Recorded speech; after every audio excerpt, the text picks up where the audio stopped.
Hello all.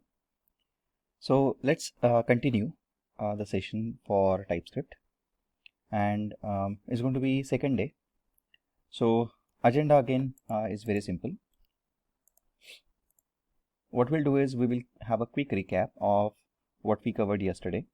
Then we will talk about what interfaces or how exactly we can write interfaces in a TypeScript. How do we implement those interfaces and the usage of it.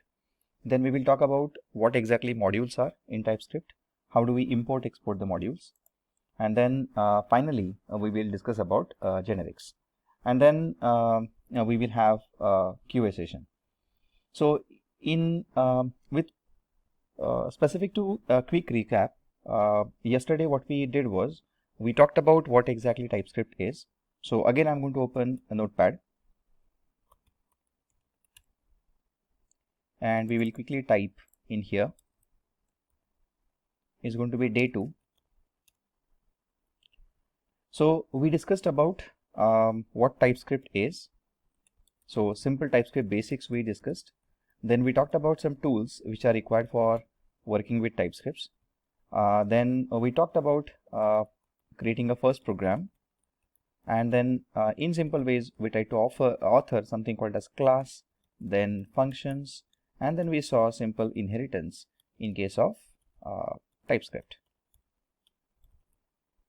So now what we need to do is we need to proceed further as an extension to existing knowledge that we have.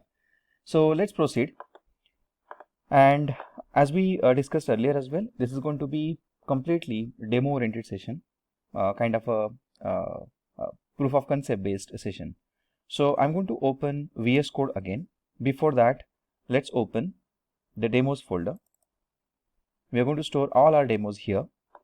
So I'll open folder in command prompt and then open VS Code.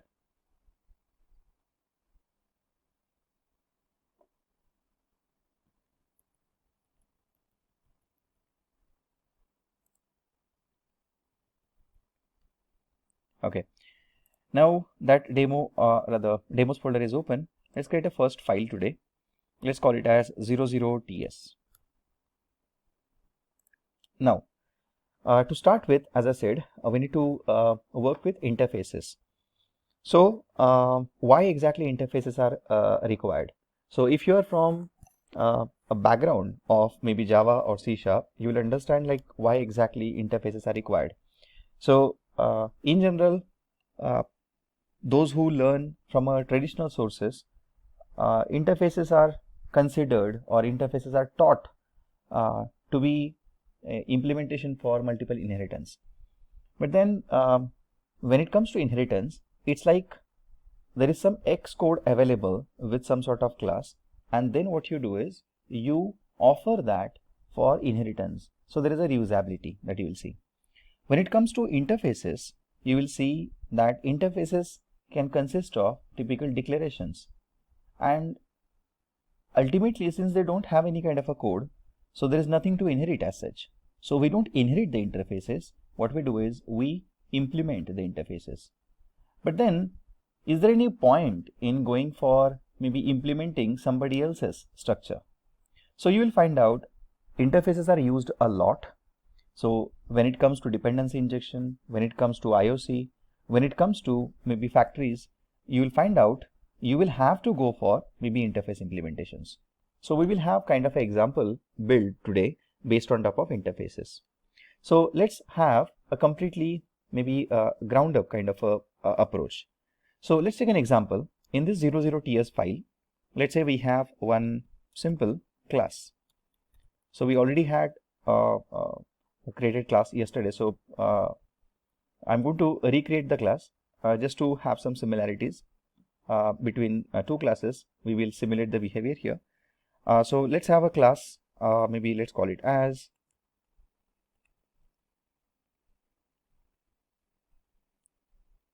employee,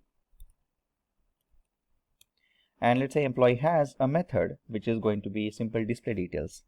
So as we discussed yesterday, to declare a method, we can, instead of writing a function keyword here, we can very well go and write down function name first. Let's say print details. or get details, and then we need to return string from here. So to return the string, like we discussed yesterday, let's have some members collected first. So I'm going to have constructor here.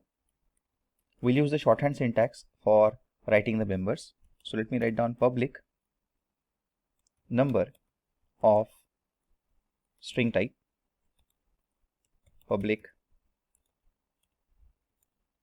name of type, this has to be of number type, this has to be of string type, and let's say this has to be of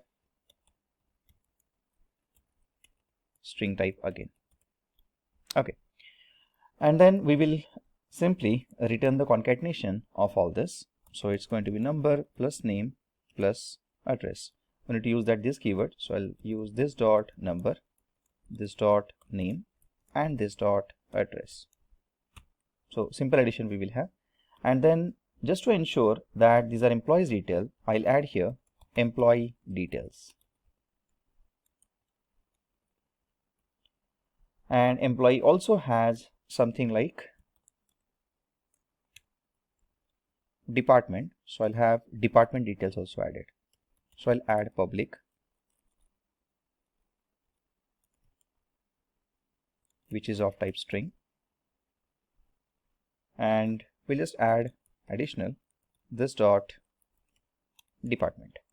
So employee has get details function, which is going to be concatenation of all these details. Now let's try to copy this content. Let's try to paste it one more time here, and let's try to create customer. So customer also has a constructor, but customer won't have department. So let's take an example. Customer has customer order, and then we will just add here order details. Here, just to change the implementation, we will have order details or customer details. So implementation wise, if you see, it's kind of a different implementation. Signature wise, it's the same signature that we have, and then content wise, you will find out number, name, and address seems common, and then order details and department, this is where we vary in the constructor itself. So if we have authored maybe content like this, you'll always see that I try to copy paste some content. So whenever we try to copy and paste some sort of content in any programming language, ultimately we are trying to commit a crime.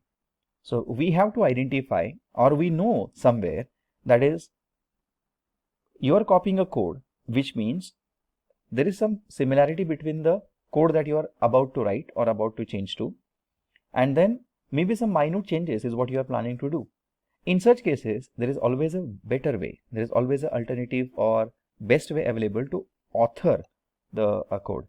So what we are going to do now, we are going to reshuffle these classes and then restructure the classes.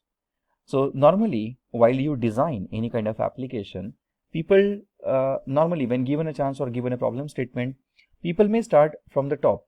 In a sense, people may start from maybe creating interfaces or identifying so-called base classes first. Normally, the best way to define any kind of a application is you should have a ground up approach. You should define the node level or leaf level classes first. Let there be common maybe things like this: get details returning string and get details returning string. Let it be common for a while. Later on, after observation, what we can do is we can identify things which are common, and we can start constructing the base classes or interfaces or abstract classes out of the existing content.